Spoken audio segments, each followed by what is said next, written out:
Now I'd like to welcome to the programme Edel and Izabella from Saol Clubhouse. So thanks very much for coming on, joining us today. Thank you. Clubhouse, what is Clubhouse? It's an international organisation, isn't it, with an Irish branch? It's Clubhouse, an international model of service. So it stems from America, and they have like 500 clubhouses worldwide. And each of the clubhouses, I guess, will have some fundamental principles. So they all work off the same kind of set of standards, right, which are the guidelines for running the service. So if you go to a clubhouse anywhere in the world, they'll have the same kind of governing standards. So essentially, it's a mental health service, a community mental health service, HSC service, and it supports, I suppose, members who attend with wellness, with employment, with socialisation, offers members a place to come, something to participate in, something to belong to, and also some support and, I guess, accessing community activities, so getting back to work, So Izabella, you're a service user, how long have you been in the clubhouse? Well, I've been diagnosed with bipolar disorder in 2006, and it took me a while to find a clubhouse. I've been a clubhouse member since about 2015.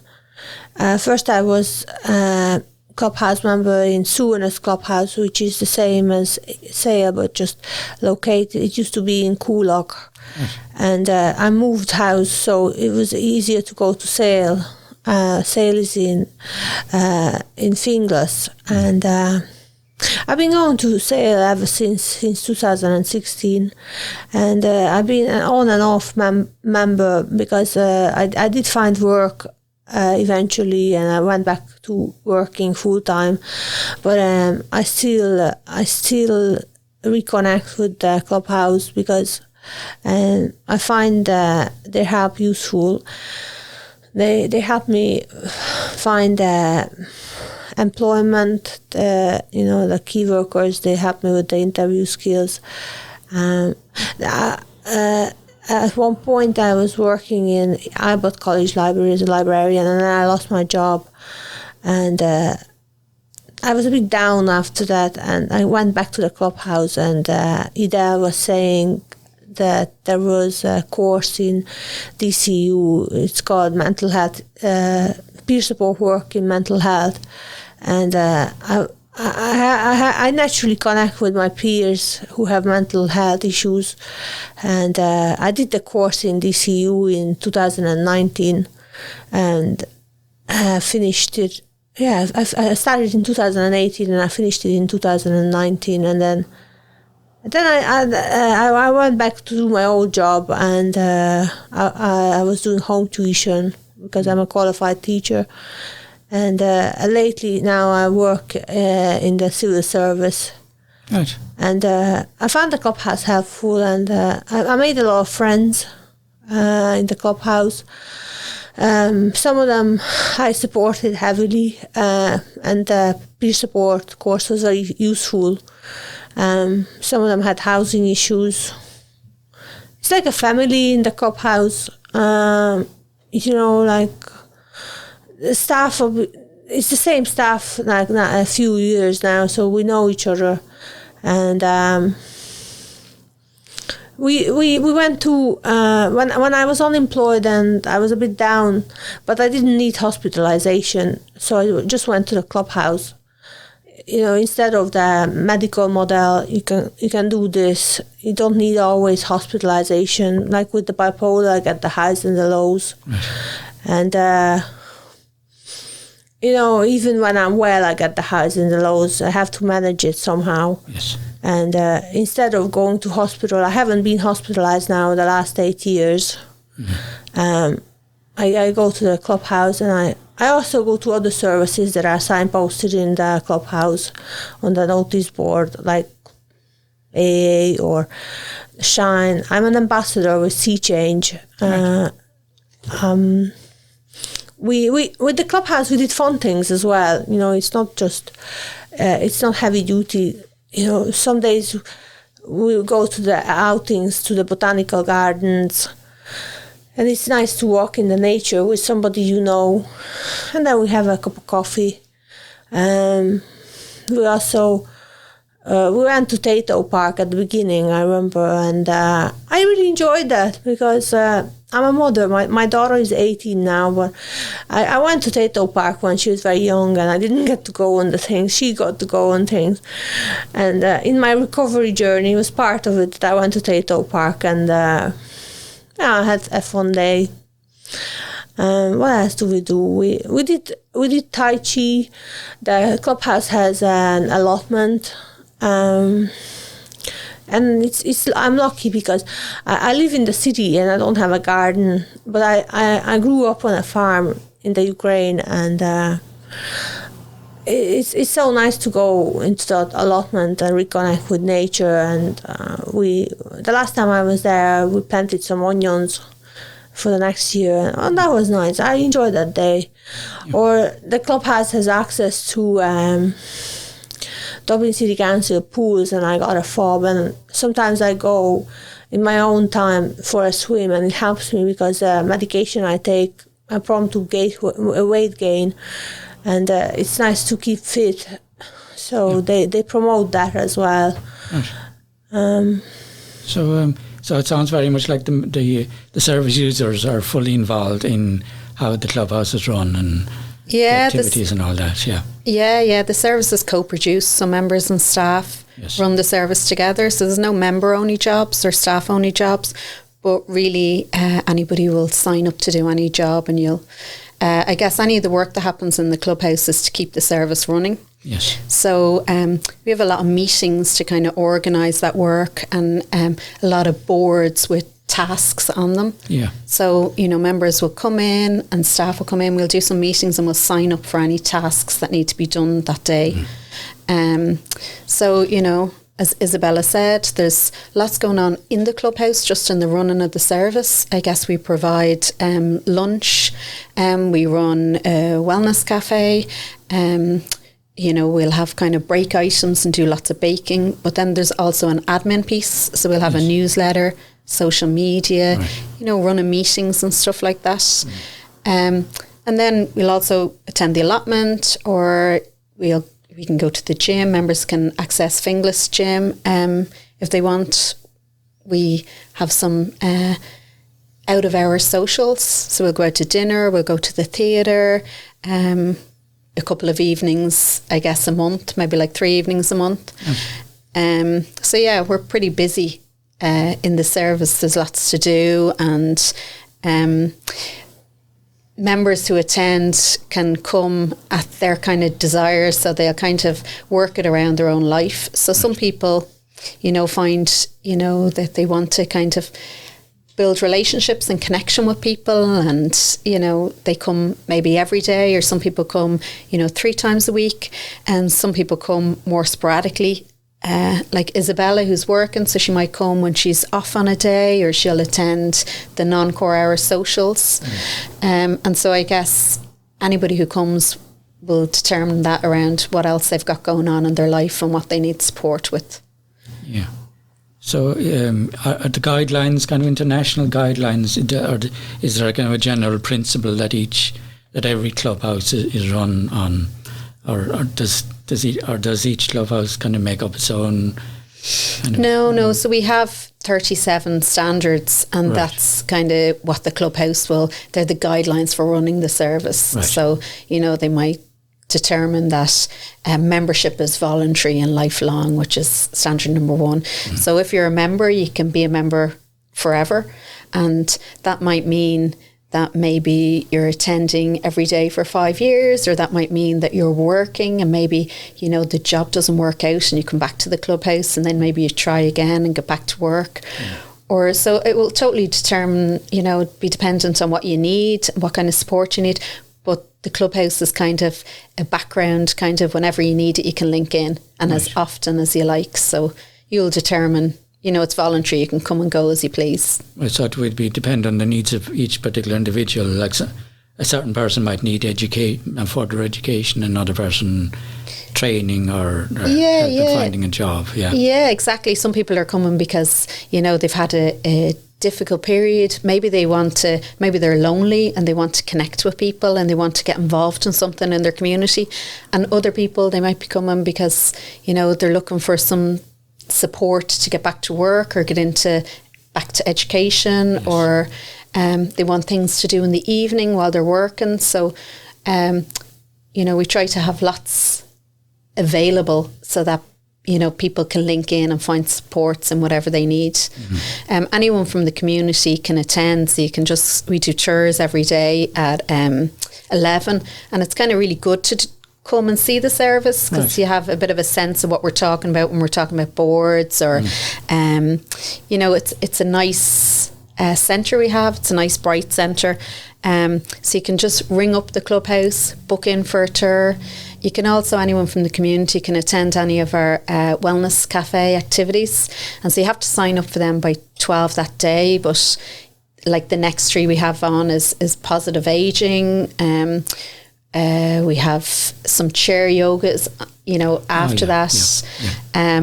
We've talked some benefits around supporting people getting back to work. I guess, we also have transitional employment placement, so that's kind of unique to Clubhouse.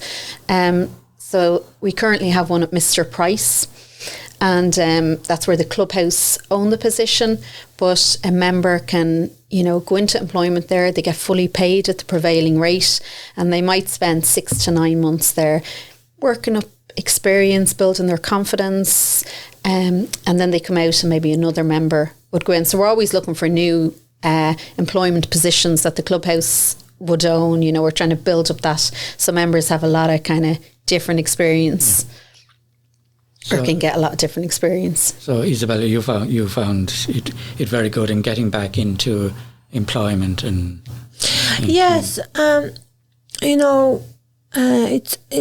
they encourage your recovery in the Clubhouse with things like I'm on the wall of fame. They took my photograph and they put me on the wall for education and housing, because the Clubhouse helps people with housing as well. Right. And the mental health community is not very big. We usually know each other already from somewhere else. So you meet the same faces that years ago there used to be this service called the Befrienders. It was a social club. So I met some people there, and then I met them in the Clubhouse, and they'd greet you and they say, "Oh, hi Izabella, how are you? What's been happening to you?" And or it's connected to Shine as well. Like we could meet the same people in Shine. And I think in my mental health recovery, it's really like humbling yourself down and trying to use the services rather than put your head under the pillow and say that life is terrible and why do I have this thing. There's this great service out there really, that is helpful. Yeah. So Edel, you would link in with other services. Would they recommend people to go to you and that kind of thing? Yeah, I guess so we do one part of the puzzle, but we'll obviously link in with a lot of employment services like employability or different services in the area that can also support our members. Like we have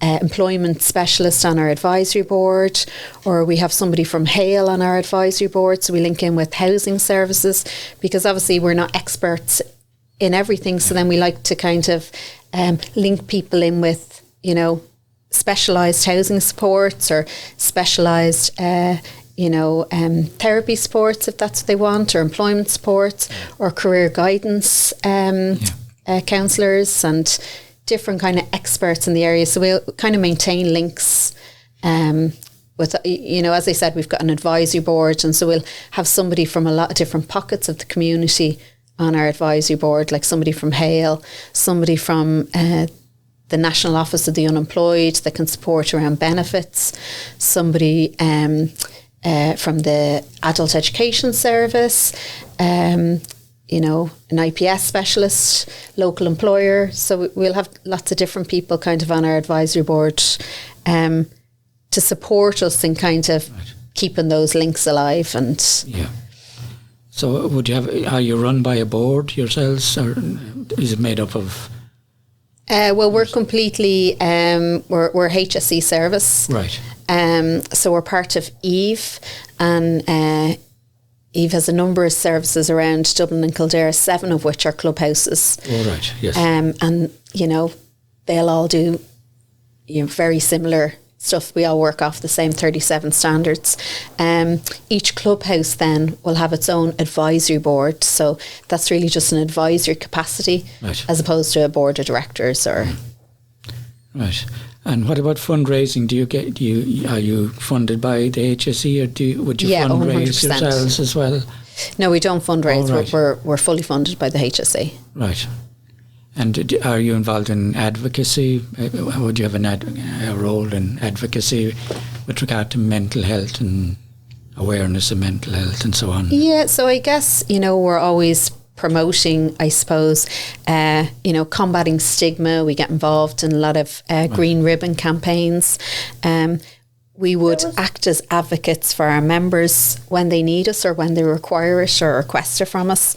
And we'll run advocacy courses in the clubhouse for our members. I remember when I was doing the course, the peer support course, Saol Clubhouse helped me to get a placement in the recovery hub that's on North Circular Road, and there was advocacy courses taking place in the hub, so it's possible, it's part of the jigsaw kind of thing. And also I wanted to mention the RAP program. Right, yes. I don't know if anyone heard about that.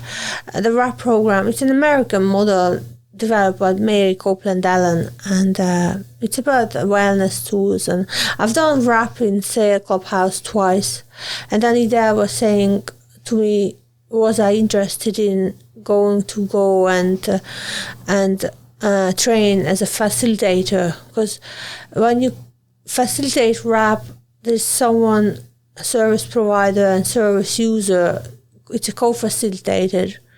It was very helpful, and I did the RAP training a while back, maybe in 2016 or 17, I can't remember.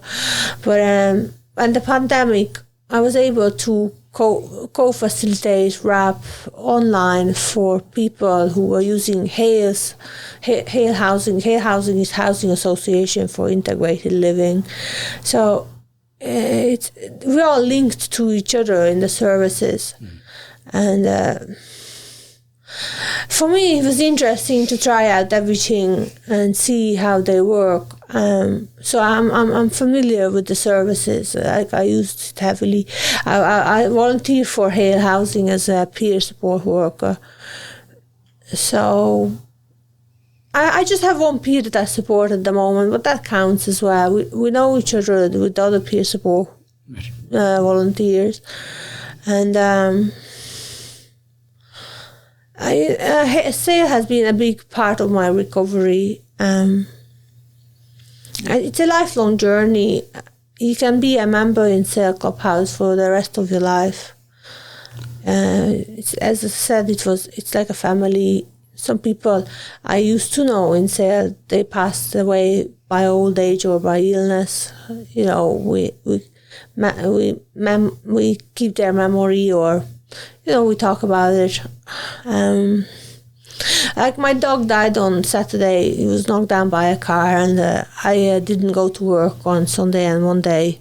I didn't feel good, and I went to the clubhouse on Monday instead, and I ended up getting a new dog yesterday. Nice. That helped. But it helped that I didn't have to go into the day hospital or go to my GP and saying that I feel bad, and then they give you more medication. That's not very helpful. They don't know what to do with you, or it was good to reconnect with Saol Clubhouse and just spend the day there and have my lunch and help with the cleanup and reflect on my opportunities and what I can do rather than what I can't. Right. Yeah, that sounds great to have such a resource available when you need it, isn't it? Yeah. Yeah. What about when COVID was going on? Did that affect your work? It did a little bit. We were able to modify the service, so I guess we had a food hub running. So we dropped dinners out to people. We used to send them wellness packs. We had a virtual service, so we did meetings and certain activities and socials, virtually. So we were able to manage a service and run a service during that time. But I think the personal and the one-to-one and the face-to-face is really beneficial. Yeah. When it comes to people and what we find is a lot of people, like, we'll do presentations around the community, and a lot of people might not know of the services that are available, or everybody has tough days, and mental health is something we all have to manage, and we have to work on every day, trying to kind of maintain a balance and feeling okay in ourselves. And so it's just about letting people know that, there are lots of community services out there. People often come to us and they're like, gosh, I don't live that far away, but I've been struggling for a while and I never knew this service was here. And, that they know that there is somewhere to go. And, sometimes people need something and they might not need to go through accident and emergency or become an inpatient, but they might just need that support kind of locally, and that can be kind of go on for a longer period of time. And the non-medical model is very much emphasised these days, isn't it? You don't have to sort of begin medication necessarily to get some people may need it, but not everybody, perhaps. Yeah, some people may need that, and even alongside medication, or that community support piece is still really important, or that next step of what to do maybe after hospital, or what to do after you've linked in with your medical support. So I mean, it's obviously different for everybody, but I remember in the pandemic we weren't meeting in person, but we met on WebEx. And one time, Edel was ringing us on WebEx, and me and some members from the clubhouse, we happened to live near each other, and we went out for a socially distanced walk, and we connected on WebEx and said hello. Remember that? And that was great, because we made that connection amongst us as service users and in the clubhouse, and then we were able to keep it alive even under difficult circumstances. Yes. I see that Stephen Colbert, the American talk show host, hasn't he some foundation which supports it? I just saw on the web page. Which supports Clubhouse. Yeah, and they have a lot of support in the States. Like, Clubhouse is a big model, Was it set up in the States first? Was that the first one? It was set up in the States in the 1950s, and it was set up by members who were using psychiatric services. So so it was set up by members initially as a member-led service, so people who had real experience of utilising services and were able to kind of come up with something that they felt was real and suited their needs. So it's been going for a long time. It's a well-established model of service. Right, yeah. I think we're going to come to the end. If do either of you have anything else to add before we finish? I think I just would like to say, if there's somebody out there who has been diagnosed with mental health, there's help available, and recovery is possible. For me, having bipolar is a lifelong journey. It's not going to go away, but I can manage it with the support that's available. Right. And you can find the Clubhouse on Facebook, or Instagram, and you can give us a ring. We do tours every day, and we're based in Finglas. If that area doesn't suit you, you can give us a ring and find if there's one closer to you. Right. Like I said, there's 7 around Dublin and Kildare. All right, yeah. Okay, well, thanks very much, Edel and Izabella, for coming in and telling us about Saol Clubhouse. Thanks very much. Thank you. Thank you.